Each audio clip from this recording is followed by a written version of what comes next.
Visión País es presentado por Universidad Politécnica y Artística del Paraguay, UPAP, Dale, Escuela de Gobierno y Políticas Públicas Norberto Bobbio.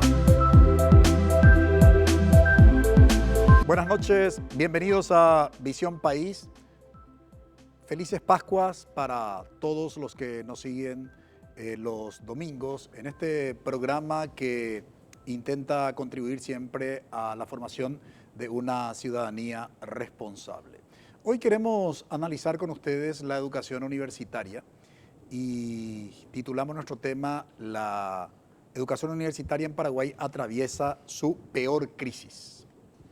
Hay distintas razones por qué la educación universitaria atraviesa su peor crisis y no estamos simplemente focalizando nuestra mirada en este tiempo en concreto, sino creo que esta crisis viene atravesando, digo bien, la educación universitaria hace un par de años. Incluso de la propia creación del órgano rector, que es el Consejo Nacional de Educación Superior, que tuvo 4 presidentes. Hoy el quinto, Federico Mora. El primero fue un cura, rector de la Universidad Católica. El segundo fue rector de una universidad pública, Hildegardo González, cuya gestión fue nefasta, por cierto. Durante su gestión se intervinieron muchas universidades sin haber cumplido el debido proceso que la propia ley y es una garantía de la Constitución Nacional. Por suerte, el mayor favor que hizo este señor es haberse jubilado de esa universidad pública a la que representaba. Luego fue electo un cura, nuevamente, rector de la Universidad Católica, y posteriormente fue electo un rector de una universidad pública, el rector de la Universidad Nacional de Concepción, el doctor Clarito Rojas, y finalmente lo que ya fue de conocimiento público, presentó su renuncia y fue electo Federico Mora, funcionario público, viceministro de Educación Superior. ¿Por qué digo que este órgano no pasa desapercibido cuando hablamos de la peor crisis de la educación universitaria? Por distintas razones que durante el desarrollo de nuestro programa vamos a estar compartiendo con ustedes. En primer lugar, como he sostenido en varias ocasiones, el 2 y 3 de febrero nunca ha llegado al ámbito universitario. Léase incluso a quien eligen como presidente el órgano responsable, a un miembro nato, y no solamente miembro nato, sino hay otro problema. Aparte de ser miembro nato de la Universidad Católica, cuyo rector en 2 periodos ocupa la presidencia, lo eligen, ¿verdad? No solamente que es miembro nato, sino también proviene de una organización que precisamente su característica no es la gestión democrática, como es la Iglesia Católica, que por supuesto como institución social se caracteriza por la verticalidad de su gestión, de su organización, ¿no? Entonces uno dice, a ver, qué perdidos están los consejeros del CONES en haber elegido a una persona, primero que es miembro nato y segundo que obviamente muy difícil, y eso se vio en toda la gestión del CONES, precisamente lo que menos caracterizó a la gestión de estos señores es la democracia, ¿no? La participación pluralista, la crítica, la relación horizontal entre los consejeros. Bueno, podemos sumar obviamente otras razones que, reitero, vamos a compartir con ustedes. Hoy están con nosotros en Visión País el doctor Eber Villalba Benítez, senador nacional, vicepresidente de la Comisión de Educación de la Cámara de Senadores. Muy buenas noches, senador, y gracias por aceptar la invitación. Buenas noches, doctor Francisco. Un gusto estar aquí contigo, con Jorge. Bueno, vamos a conversar sobre este tema que realmente preocupa a la población y en especial a los jóvenes universitarios, ¿verdad? También nos acompaña el doctor Jorge García Riar, experto en educación superior. Muy buenas noches, doctor García, y gracias por aceptar la invitación. ¿Qué tal, Francisco Jiménez? Nuevamente en este espacio. Gracias por la invitación. Queremos compartir con ustedes algunos datos para que ustedes puedan conocer algunas informaciones de cómo está básicamente configurada la educación superior en nuestro país. En Paraguay cuenta con 54 universidades y 38 institutos superiores. A esto hay que actualizar en realidad estos datos porque serían 57 universidades y 38 institutos superiores. Vale decir que entonces tenemos 95 instituciones universitarias en el país, porque los institutos superiores también tienen rango universitario. La única diferencia entre una universidad y un instituto superior es que la universidad trabaja una multiplicidad de áreas del saber, es decir, tiene varias facultades con las distintas carreras que conforman las facultades, y los institutos superiores en términos de organización académica sería como, digamos, una facultad, un área del saber. Pero ¿cómo están distribuidas estas instituciones? Siempre dentro de la configuración. Actualizamos 57 universidades existentes, 10 son universidades de gestión pública y 47 son universidades de gestión privada. ¿Cómo interpretar estos datos? Veamos la otra placa. De los 38 institutos superiores, 8 institutos superiores son de gestión pública y 30 institutos superiores son de gestión privada. Si tuviéramos que hacer la presentación en términos porcentuales, podríamos decir, viendo la otra placa, el 80.4% de las instituciones son de gestión privada y el 19.6% de las instituciones son de gestión pública. Un primer dato en relación con este tema es que, obviamente, al ser menos las instituciones públicas, las universidades públicas, los institutos superiores públicos, obviamente que también tienen la menor matrícula en relación con todo el escenario de la educación superior. Según los últimos estudios, el 30% de la matrícula están concentradas en las universidades públicas y en los institutos superiores públicos, y el 70% en las privadas. Esto no es una cuestión menor, porque en primer lugar, una primera lectura es que la inclusión dentro de la educación superior se da a través de de las instituciones de gestión privada y no precisamente a través de las públicas. Por tanto, ahí tenemos que poner en perspectiva y hablar del concepto de la educación superior como derecho humano fundamental y la responsabilidad que tiene el Estado, ¿no?, de garantizar precisamente ese derecho.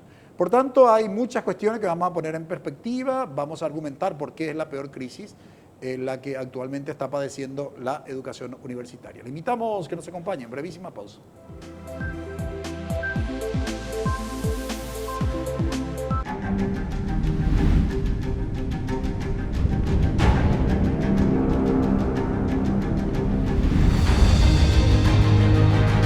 ¿Vas a dejar que te quede grande? Inscríbete. UPAP. Dale. Porque el mundo legal es un entorno bastante complejo. Paraguay fue uno de los invitados a participar de un reto internacional de seguridad digital. Nos sirvió muchísimo para traer mucho conocimiento, herramientas. Con amplias gamas especializadas y abierto a diversas interpretaciones. Es lesión grave. Lesión grave. Lesión grave. El director mismo dijo, no se hizo los protocolos. Llegó a la INCAN y se le introdujo al niño directo, sin hacer el protocolo correspondiente. El doctor Ricardo Saciain buscará la verdad en cada interrogante. Legalmente hablando. Domingo 21 horas. NPI nos conecta todo el tiempo.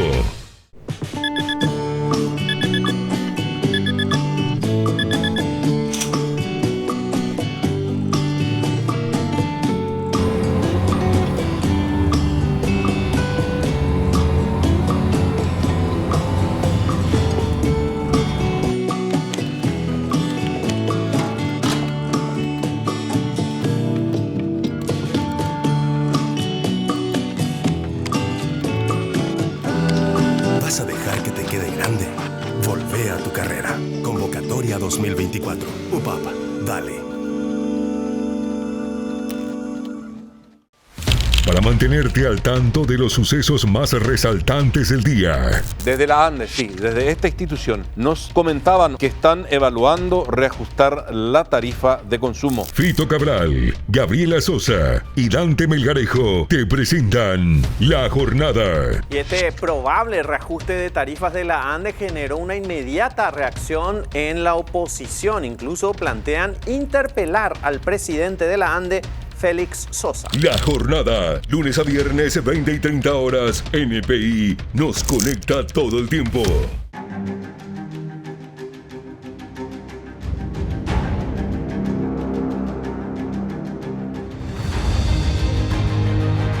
vas a dejar que te quede grande?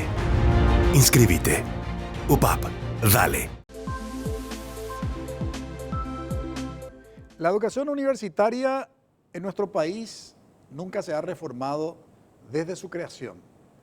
Vale decir, la primera universidad en Paraguay creada fue en 1889, la Universidad Nacional, que luego pasó a denominarse Universidad Nacional de Asunción, que comenzó a funcionar a partir del año 1890 y a hoy, con la cantidad de universidades e institutos superiores que configuran el sistema universitario, nunca se reformó.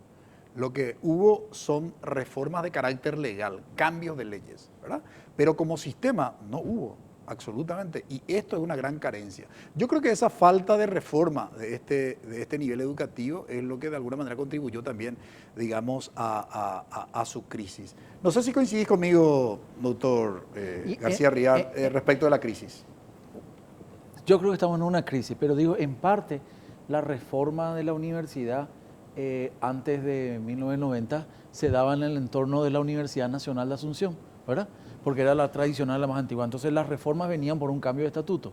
Y hay que recordar, hay que ser en ese sentido exacto un poco con la historia, que un grupo de estudiantes, ¿verdad?, en la década del 20 propusieron la integración paritaria o del cogobierno universitario, ¿verdad? Pero eso a modo histórico. No, pero ahí, sí, hay que puntualizar. Por dentro eso de decía, la UNA, eso es una reforma de carácter legal. Correcto. Porque tenía que ver con el estatuto. Correcto. Y los propios estudiantes reformistas de Córdoba, de la Universidad Nacional de Córdoba en 1918, decían que nosotros no queremos solamente la modificación de los estatutos, porque sería una visión miope pensar que la reforma universitaria es solamente modificar el estatuto. Correcto. Queremos un cambio estructural de la universidad. Por eso, justamente, claro, digamos, puntualizaba eso, ¿no?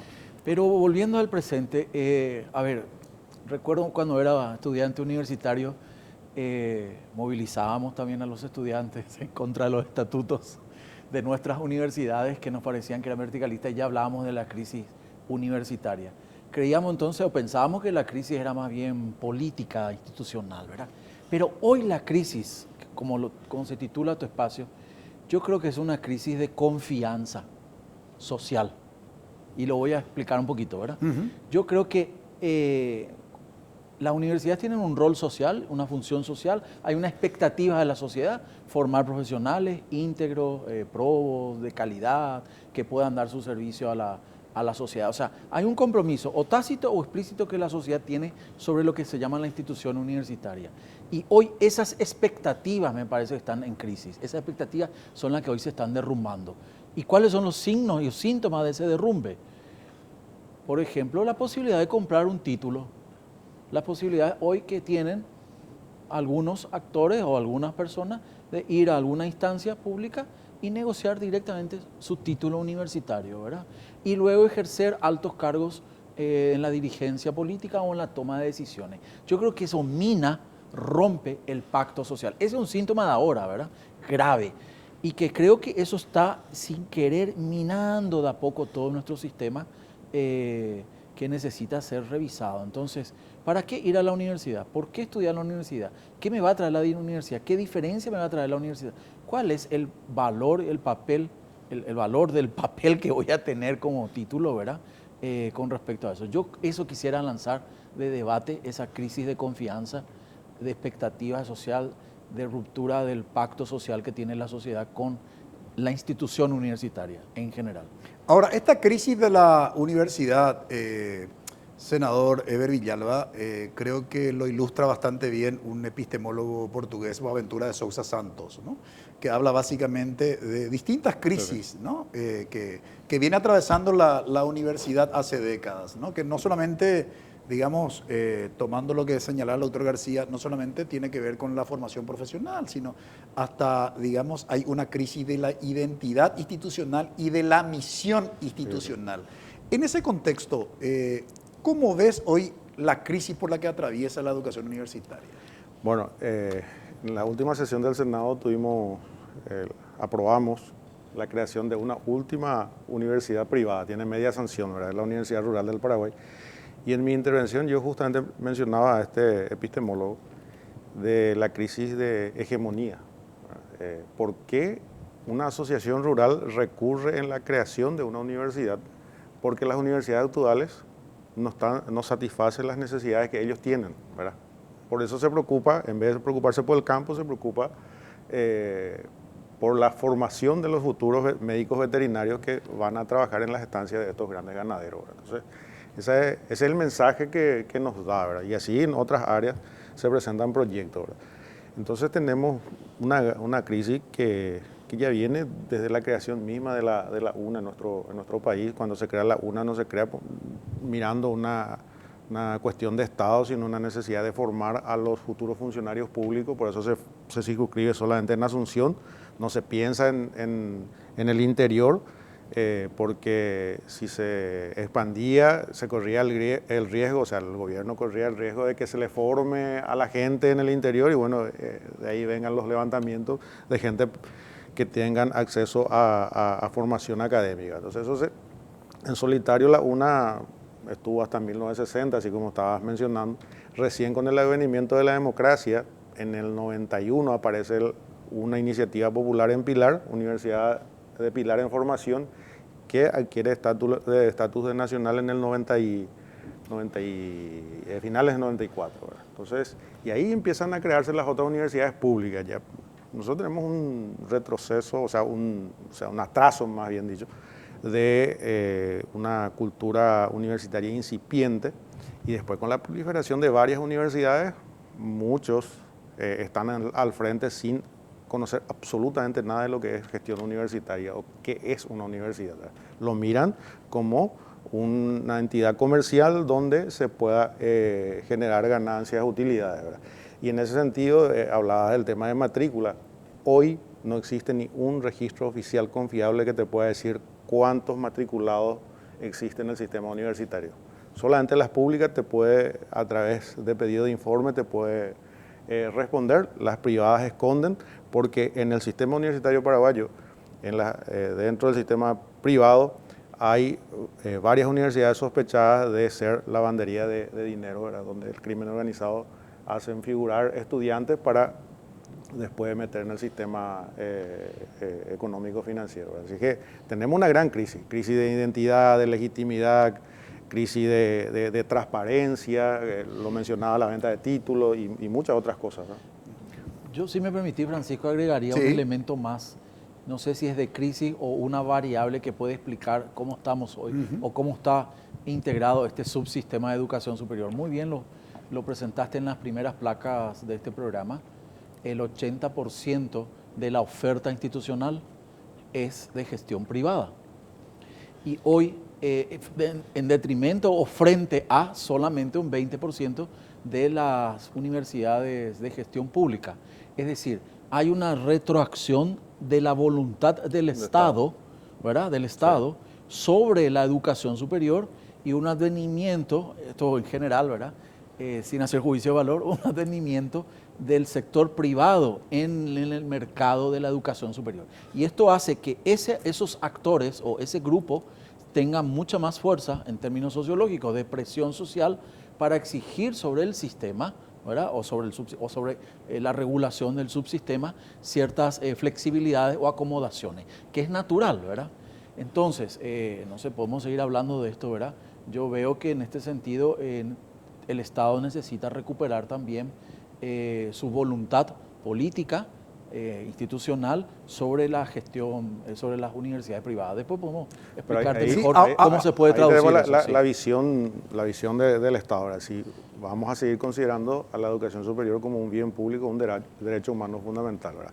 Porque en estos días vi a un colega, por ejemplo, lamentar la resolución del CONES de suspender la creación de carreras y argumentaba desde el punto de vista de mercado, decía, ¿por qué no dejar que continúen para que el mercado regule después qué facultades siguen y otras desaparecen? Entonces, es cuestión de visión, ¿verdad? Visión e ideología, ¿verdad? Entonces, eso es lo que tenemos que ponernos de acuerdo. ¿Vamos a seguir considerando dentro del Estado paraguayo la educación superior como un derecho humano o vamos a someterlo a las reglas de mercado?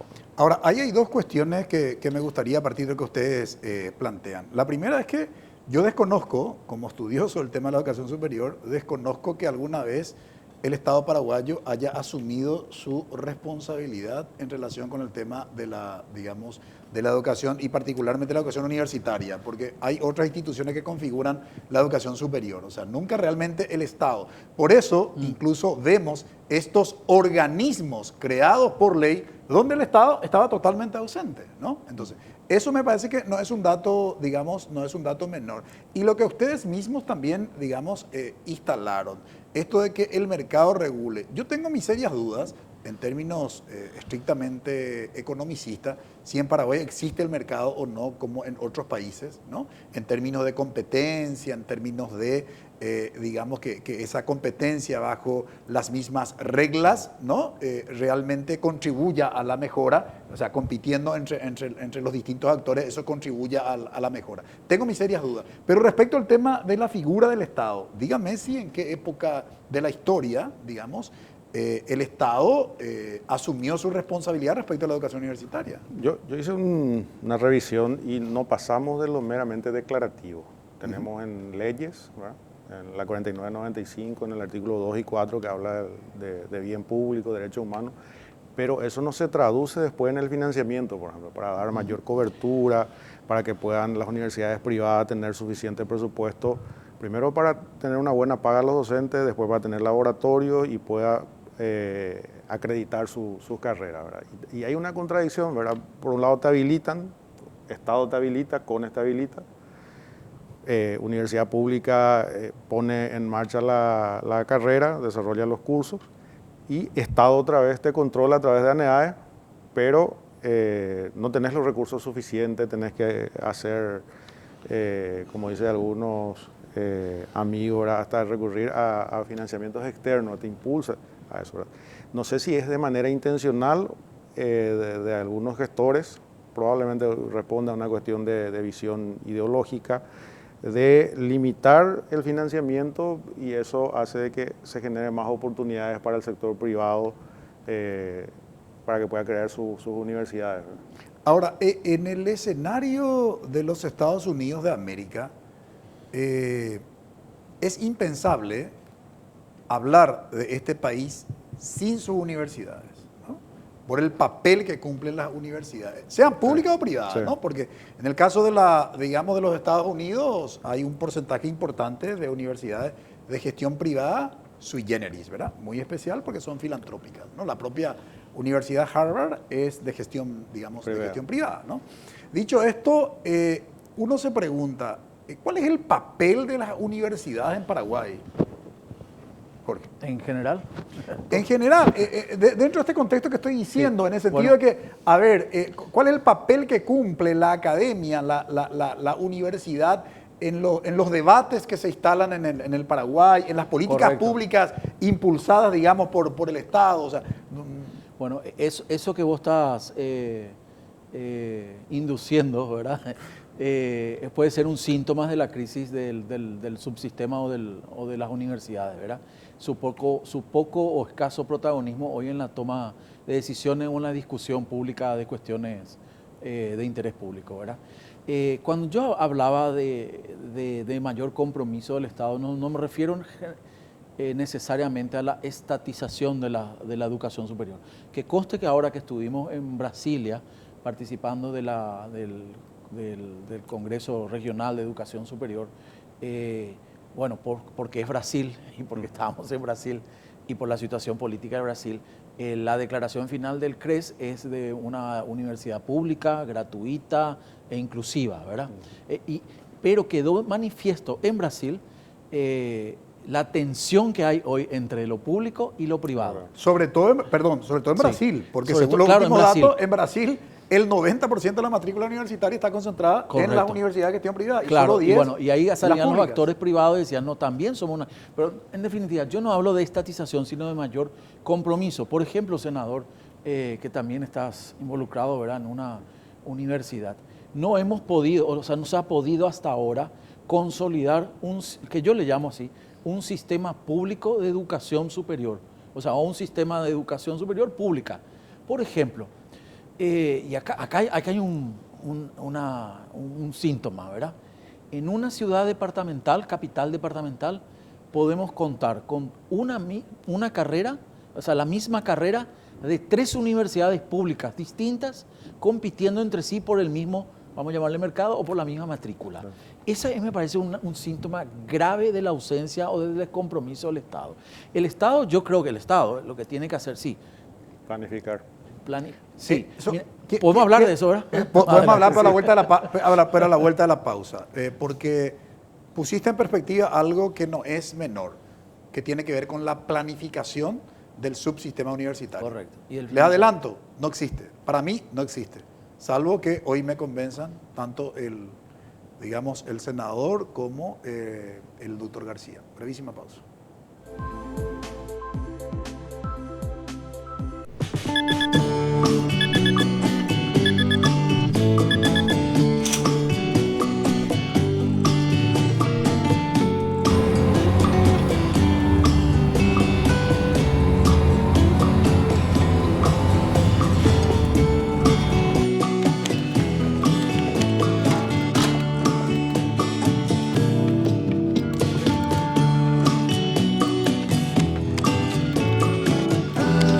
¿Vas a dejar que te quede grande?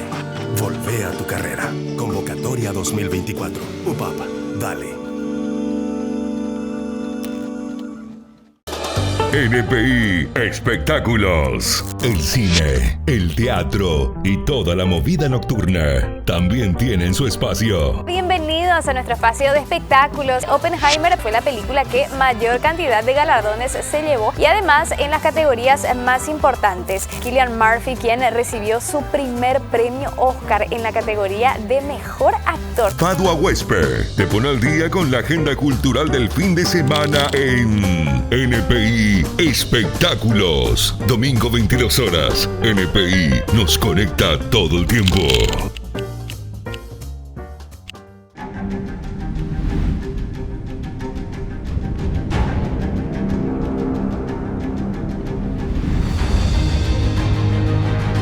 ¿Vas a dejar que te quede grande? Inscríbete. UPAP, dale.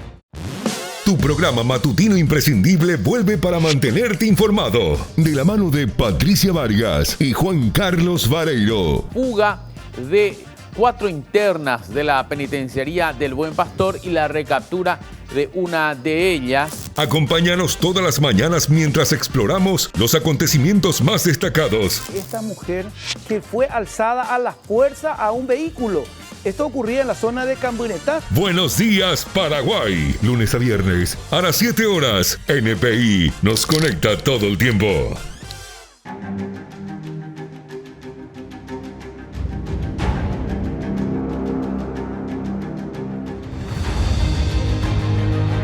¿Vas a dejar que te quede grande? Inscríbete. UPAP, dale. Decíamos en el bloque anterior que una de las características de la educación universitaria que genera su crisis es precisamente la ausencia de una planificación. Y esto no es una cuestión menor atendiendo al artículo 79 de la Constitución Nacional, porque este artículo de nuestro pacto ciudadano más importante habla precisamente y otorga autonomía a las universidades y define lo que es la autonomía, pero condiciona, porque dice, bien, la autonomía es elaborar estatutos, ¿sí? Forma de gobierno y obviamente elaborar planes y programas. Y ahí condiciona, dice, de acuerdo con la política educativa y los planes de desarrollo nacional. Tanto la política educativa como los planes de desarrollo nacional tienen que ver o convergen en lo que se llama, digamos, la planificación. No sé, senador, si coincidís conmigo que en la educación universitaria no tenemos una planificación. No, evidentemente no se tiene desde el Estado y ni siquiera el CONES, que ya cumplió 10 años. El CONES de entrada luego tuvo crisis, porque tuvo desde el gobierno presión y ahora otra vez, a finales del año pasado, tuvo una nueva crisis. Convengamos que no es por una cuestión así voluntaria que se generó la vacancia o por cumplimiento de periodo de mandato, sino clarito renunció porque no quería estar en medio de una puja entre Federico, el gobierno, el rector de una universidad pública. Entonces, eso fue también parte de una crisis, ¿verdad? Y bueno, en su momento advertimos de que la idea de que el MEC quiera presidir el CONE era para cumplir favores con estas carreras que estaban varadas, por decirlo así, dentro de los expedientes de habilitación de carreras, ¿verdad? Esa es la denuncia que nos hacían llegar, ¿verdad? Y bueno, en 2 meses habilitaron, ¿verdad? Tuvo que reaccionar el Círculo Paraguayo de Médicos para que hoy, de manera apresurada, saquen una resolución de suspensión de habilitaciones. Otra vez una medida drástica, fuerte, pero el problema real está en las carreras ya habilitadas y en funcionamiento, una parte, ¿verdad? Porque convengamos que también otra parte están acreditadas, ¿verdad? Tiene el supuesto sello de calidad, ¿verdad? Entonces, hay toda una crisis, una discusión que hay que dar al respecto, ¿verdad? Y sale el asesor de la presidencia, el asesor científico, dice que solamente con 3, ¿verdad? Entonces, había que discutir 3 casas de estudio, 3 carreras, en qué lugar, dónde, cuántos médicos necesitamos, por qué no podemos ser Paraguay centro formador de profesionales, pero de calidad, controlando la calidad, la excelencia y formando profesionales para el mundo, ¿verdad? Pero para eso se tiene que planificar. Ahora se tiene que controlar. Acá hay que hacer un gran pacto por la calidad. En otros países no se concibe que una universidad privada se habilite y se piense en vender cartones. Se pelean por qué universidad privada es mejor, tiene los mejores docentes, con doctorado, con postdoctorado, con investigaciones, con publicaciones. Aquí uno se recibe, apenas luego llega a la graduación y al otro día ya te está presionando, pidiendo espacio para enseñar, ¿verdad? Sin tener experiencia en la vida práctica, sin tener experiencia en investigación, en publicaciones, ya quiere. Entonces, lo que dice Cubilla, justamente la endogamia académica, hace que muchas veces baje la calidad. Ahora, hablando de planificación, tenemos que administrar realidades en el contexto de las políticas públicas. Sí. No podemos seguir, a mi modo de ver, en nuestros discursos y en nuestros planteamientos, universidad pública versus universidad privada. Porque el subsistema de educación universitaria está conformado básicamente por estas instituciones. Entonces, ahí es donde tenemos que buscar, a mi modo de ver, justamente, digamos, la solución. Lo mismo pasó con el tema de la carrera de medicina, ¿no? Hay que sincerarse ahí, Francisco y Jorge, ¿verdad? Porque nosotros decimos, bueno, es bien público, creada por ley, hablamos de gestión pública y gestión privada, pero la de gestión privada bajo un ropaje de ONG, de fundación.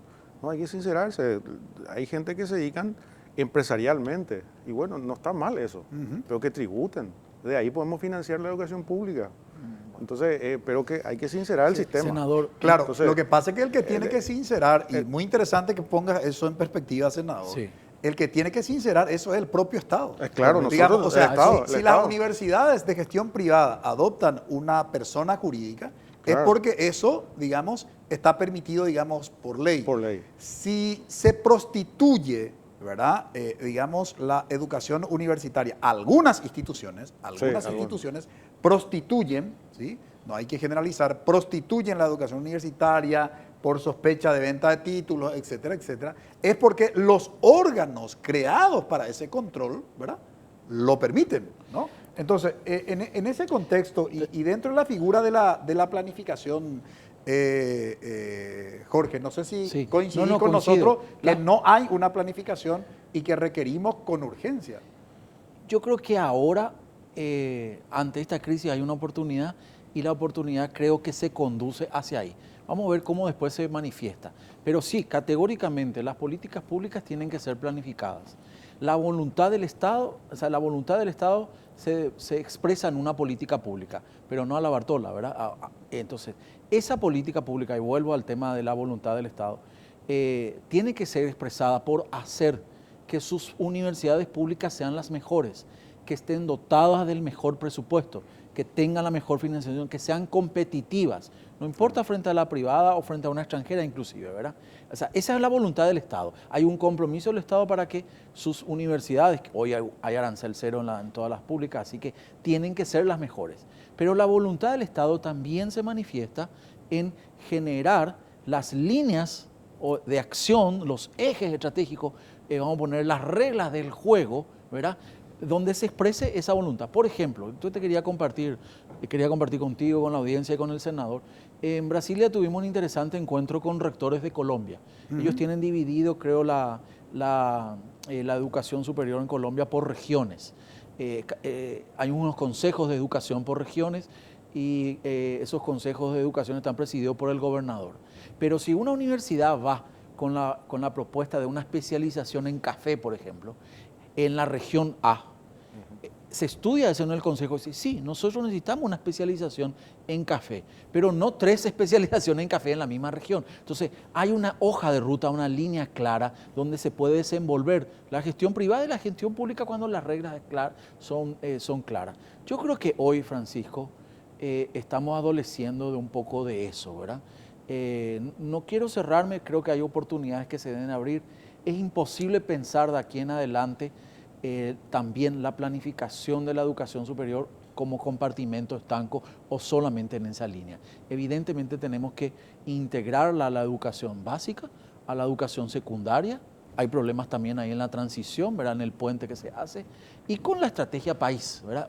Evidentemente tiene que haber en ese sentido, insisto yo, la voluntad del Estado traducida en una estrategia país que sirva de norte para que órganos de decisión o de control o de rectoría, como es el CONES, tengan mayor claridad. Porque hoy viene una carrera y se llama XA. ¿Cuál es el criterio que podemos utilizar nosotros para decir si es necesaria esa carrera hoy en la región? Pero había sido que hay 3 igualitas en esa carrera. La vamos a habilitar. En términos de cumplimiento están para habilitarse.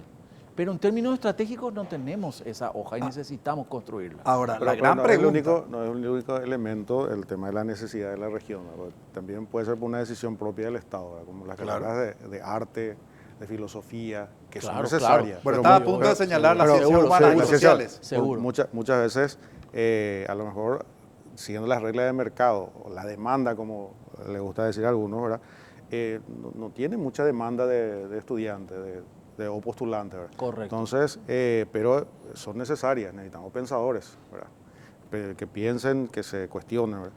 Y la falta de planificación, quería agregar un elemento sencillo. Hablaba de arancel cero, Jorge, que no sabemos hasta cuándo vamos a tener, ¿verdad?, porque ahora con el proyecto Hambre Cero desfinancia totalmente esa ley. Pero la falta de planificación y el divorcio que hay entre la educación media, la educación superior, incluso con los organismos que otorgan beca, ¿verdad? Egresa uno de la educación media y la universidad pública le hace examen de ingreso, ¿verdad? El Estado le dice, está en condiciones de seguir cualquier carrera universitaria, pero se va en otra dependencia del Estado, que es una universidad pública, y le dice, mira, para un poquito, tenés que pasar este examen. Y se le somete al escarnio público porque viene mejor egresado allá de mi zona, ¿verdad?, con honores, etcétera, etcétera. Viene acá, no pasa el examen, no puede volver de la vergüenza a su valle. Y no tiene la culpa el estudiante. El Estado que no le formó de acuerdo a la exigencia que le va a pedir esa universidad. Entonces, esa cuestión es... Y por otro lado, Estado, para otorgarle ayuda económica, le someten a un examen. Itaipú, Yacyretá le someten a un examen. Son instituciones que son encargadas de generar energía, no tiene nada que ver con educación. Entonces, falta de planificación y de entender todo el sistema. ¿Cómo puede ser que el Estado te está formando y el mismo Estado te diga, no, vos no estás en condiciones de seguir en la siguiente etapa, ¿verdad? Ahora, me disculpa la audiencia y aquí mis invitados, pero quiero ser reiterativo. Ante esta ausencia de planificación, algo más grave aún. Tenemos, pero contadísimas personas especializadas en política de educación superior, que son los que pueden elaborar una planificación. Esto no es un dato menor. Incluso en los organismos creados, llámese Consejo Nacional de Educación Superior, llámese Agencia Nacional de Evaluación de la Educación Superior, CONES, ANEAES, llámese Viceministerio de Educación Superior, pero contadísima, poquísimas personas, ¿verdad?, que probablemente no están en los espacios decisorios de elaboración de la planificación. No sé cómo ven ese tema ustedes, Jorge. Bueno, sí, Francisco, pero creo que hay que generar también ese espacio interactivo, interdisciplinario, ¿verdad?, donde se puedan sumar otros actores con más o menos expertise, ¿verdad? No me centraría solamente en trabajos técnicos. Por ejemplo, creo que en los próximos días se va a plantear en el CONES justamente la conformación de una mesa interdisciplinaria para tratar el campo de la medicina, la apertura a más carreras, el control, la calidad, etcétera, etcétera. Pero evidentemente, ni aunque estén los 5 mejores expertos en políticas educativas o de políticas de educación superior sentados en esa mesa, la realidad es otra, ¿verdad? El campo es otra, la experiencia es otra. Entonces, yo creo que tenemos que ser, en ese sentido, bastante abiertos en generar estos espacios de interacción interdisciplinario y que conduzcan, en el caso de medicina, que conduzcan de una vez por todas a un pacto, a un acuerdo. Y en ese acuerdo, yo lógicamente tampoco no renunciaría, digamos, al compromiso del Estado, ¿verdad? Tiene que haber una visión clara ahí, pero compartida con los otros actores. Entonces, así yo veo algo en adelante. Me parece bien, pero no coincido con tu visión, ¿verdad? Porque nosotros que provenimos de la academia no podemos estar en contra del conocimiento. Claro.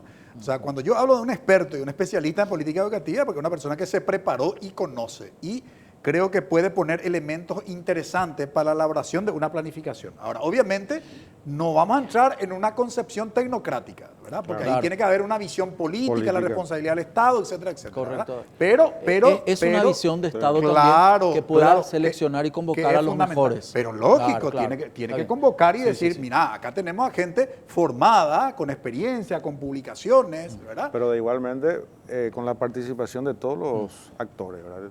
Porque por supuesto. Los rectores.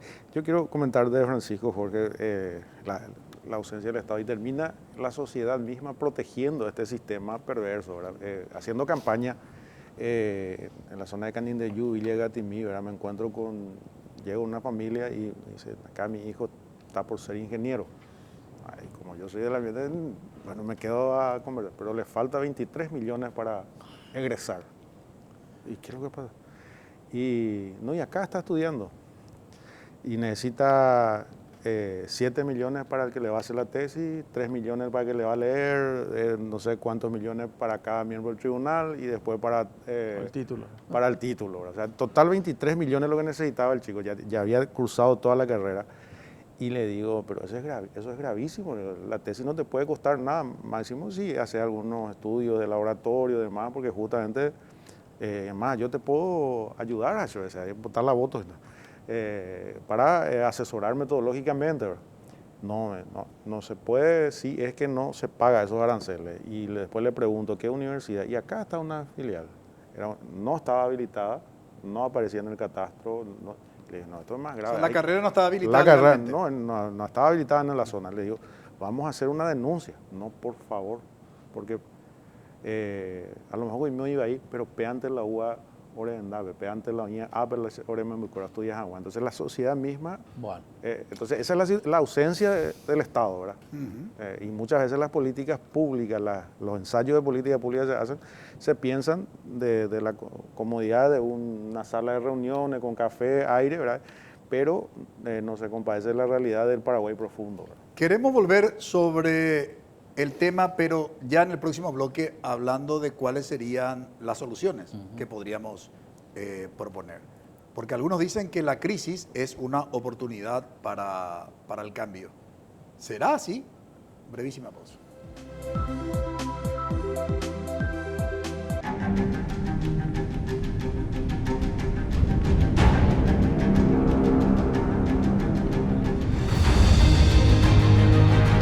¿Vas a dejar que te quede grande? Inscríbete. UPAP, dale. Porque la información se mantiene en constante desarrollo. NPI ahora. Hurtó una motocicleta en segundos. Tratan de identificar al sospechoso. Patricia Vargas, Carolina Arévalo, Juan Carlos Vareiro y Carlos Gómez te mantienen al tanto minuto a minuto. Una gavilla de delincuentes a tiros detuvo la marcha de un rodado. Se llevaron una importante suma de dinero. NPI ahora. Lunes a viernes, 9:30 horas. NPI nos conecta todo el tiempo.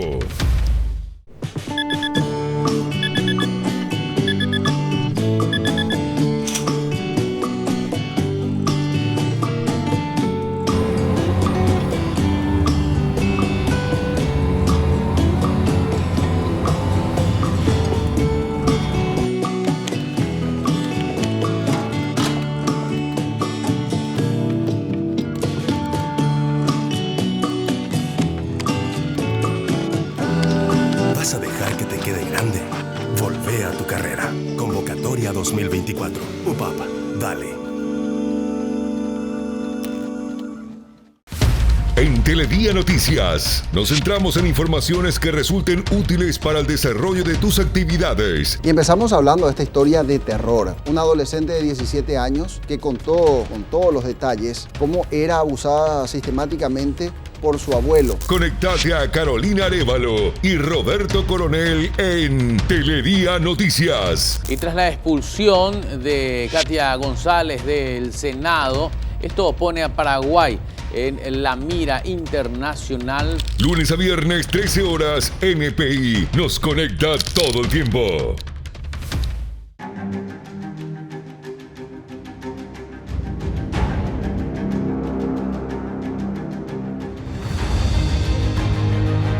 ¿Vas a dejar que te quede grande? Inscríbete. UPAP, dale. ¿La crisis de la educación universitaria tiene alguna solución o no? Y si existiera la solución, ¿por dónde habría que comenzar, senador? Bueno, necesita voluntad política, ¿verdad? Este gobierno tiene que rodearse de expertos en esa área, ¿verdad? No improvisar como improvisan en muchas áreas. Y hay mucha gente experta, capacitada que puede contribuir. Y este tiene que ser un gran acuerdo nacional para superar esta crisis, ¿verdad? Porque ahí está el futuro de nuestra nación, en la formación de los futuros líderes, los futuros profesionales. Entonces, él tiene en sus filas del Partido Colorado gente experta, una de ellas es la senadora Blanca Ovelar, y en todos los sectores hay expertos que pueden colaborar para poder superar esta crisis. ¿Por dónde, Jorge, crees que había que comenzar la tarea? Empecé, termino. Hay que reconstruir o construir de nuevo la confianza pública en el subsistema. La confianza pública, es decir, las expectativas que tiene la ciudadanía en general con la misión y la identidad que tienen que cumplir las universidades, bueno, los institutos superiores también. Eso podría traducirse en lo siguiente. Evidentemente necesitamos conformar o acordar, valga la redundancia, un pacto social, un pacto del Estado con la ciudadanía con respecto a las universidades. Eso a su vez se puede traducir en un plan, bueno, yo quería ahí bajarte una agenda, senador, ¿verdad? Que es necesario trabajar en los próximos años en este legislativo, una ley de financiamiento de la educación pública, ya sea a nivel general, o bien una ley de financiamiento público de la educación superior o de la educación superior pública. Bueno, hay que buscar la manera, evidentemente, es una manera en cómo el Estado puede expresar su voluntad para fortalecer lo público y darle calidad y competitividad, ¿verdad? Y lo otro es, yo creo que es necesario articular también espacios de diálogo o de, diría yo, donde se puedan debatir, llegar a acuerdos sectoriales, ¿verdad? Evidentemente, por ejemplo, los órganos hoy de decisión del subsistema, vamos a llamarle ANEA, vamos a llamar CONE, vamos a llamar CONE inclusive, ¿verdad? Necesitan contar con la cooperación o la articulación de los otros actores que componen el subsistema, ¿verdad? Vamos a llamarle gremios, vamos a llamarle asociaciones de egresados, vamos a llamar asociaciones de estudiantes. Pero hoy tal cual, Jorge, ¿verdad? como está conformado, hay una ausencia total del Estado, senador. Digamos, un CONES donde no se podría, bajo ningún punto de vista, ni siquiera pensar que representa al Estado, digamos, el CONES, la integración del Consejo Directivo de la ANEAES. Este tema siempre de pensar solamente en la cuestión de los gremios, que me parece interesante desde el punto de vista de la consulta técnica.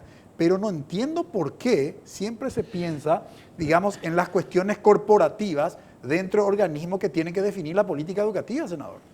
Totalmente. Incluso el otro órgano rector de la investigación tiene también conformación está conformado por representantes de algunos gremios, pero no todos. Solo los gremios hegemónicos que tienen poder económico, ¿verdad? No hay representantes del gremio docente, no hay representantes del campesinado, ¿verdad? Que son también, tienen derecho a recibir el beneficio de las políticas públicas que se emanen que salgan de ahí, ¿verdad? Entonces, hay que rediseñar todo el sistema, por eso es importante, repito, decía pacto, Jorge, un acuerdo nacional que trabaje sobre eso, ¿verdad? Y poner gente que sabe, gente que tenga voluntad política y que sepa qué tiene que hacer en ese lugar, ¿verdad? No gente que tenga que ocupar los cargos para destrabar cosas, beneficiar a quienes han aportado para la campaña, sino trabajar por el país. Y ahí vamos a tener apoyo yo puedo hablar en nombre de mi bancada de la oposición, del Frente Democrático, que estamos dispuestos para colaborar en proyectos que beneficien al bienestar de la gente, ¿verdad? Si hablamos de hambre cero, hablemos del financiamiento, pero no perjudicándole a los estudiantes, por ejemplo, que con muchos años de lucha lograron el arancel cero. Hoy lo van a mantener, pero desfinanciado, ¿verdad? O sea, va a quedar otra vez de manera declarativa arancel cero, pero sin financiamiento. Entonces, eso es lo peligroso, ¿verdad? Ahora, ¿crees, Jorge, que ahora es el momento de plantear en serio una reforma universitaria ante esta crisis? No sé si reforma. Yo en particular digo creo, reforma pensando sí, en algunas estructuras de lo que configura este subsistema, ¿no? Financiamiento, uno de ellos. Yo creo que de esta crisis tienen que salir oportunidades. La palabra transformar tampoco puede usar. Por eso. No, de esta crisis tienen que salir oportunidades y la oportunidad es hoy amplificar el diálogo, ¿verdad? Para llegar a un pacto, ¿verdad? Pero yo en particular pienso que la gran reforma que podemos construir ya en términos de política pública educativa en general en los próximos años está en el puente entre la media y la superior, ¿verdad? Es decir, ahí eso todavía no se ha tocado, no hemos desarrollado y es un espacio en blanco. Hay el puente que se cayó, ¿verdad? En Estados Unidos, bueno, ese es un puente caído hoy día, ¿verdad? Porque ahí tenemos la formación técnica superior o la formación técnica en la secundaria. Tenemos que darle oportunidad al que egresa de la secundaria que pueda tener oportunidades de trabajo o de mejor, digamos, desarrollo, que no necesariamente el puente debe ser a la universidad, ¿se entiende? Entonces, yo creo particularmente esto, como hoy día, bueno, estoy en el Consejo Nacional de Educación y Ciencia, que podría ser ese un punto o la tercera reforma de nuestro sistema, ¿verdad? Que logremos mejorar la transición entre la secundaria y la media. Las fórmulas es la que hay que buscar, perdón, y la superior. Y tenemos que buscar las fórmulas mejor. Me quedan un minuto, senador. ¿Otro elemento que se tendría que innovar como superación de la crisis?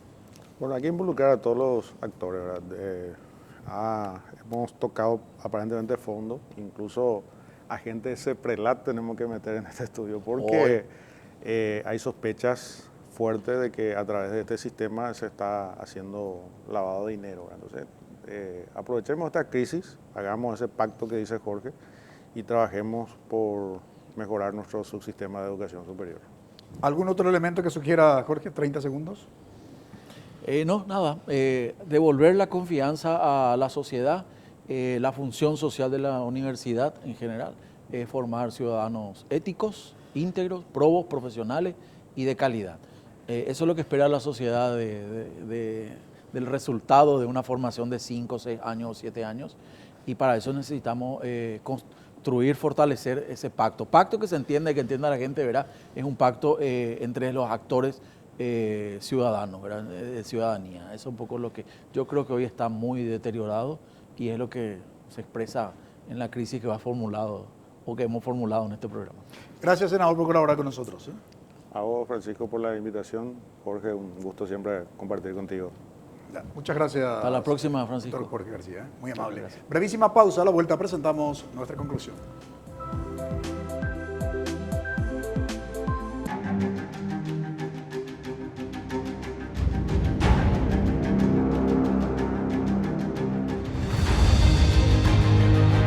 ¿Vas a dejar que te quede grande? Inscríbete. UPAP, dale. Porque el mundo legal es un entorno bastante complejo. Paraguay fue uno de los invitados a participar de un reto internacional de seguridad digital. Nos sirvió muchísimo para traer mucho conocimiento, herramientas. Con amplias gamas especializadas y abierto a diversas interpretaciones. Es lesión grave. Lesión grave. Lesión grave. El director mismo dijo, no se hizo los protocolos. Llegó a la INCAN y se le introdujo al niño directo, sin hacer el protocolo correspondiente. El doctor Ricardo Saciain buscará la verdad en cada interrogante. Legalmente hablando. Domingo 21 horas. NPI nos conecta todo el tiempo.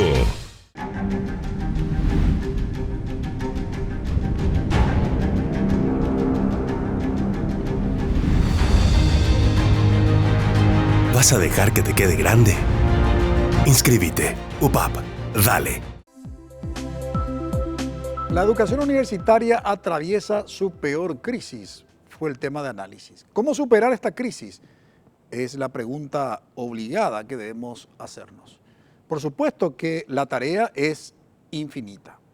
Creo que este es el momento en donde la educación universitaria tiene que plantearse por primera vez en su historia en Paraguay en reformarse. Y cuando digo en reformarse, estoy pensando en cuestiones de carácter estructural.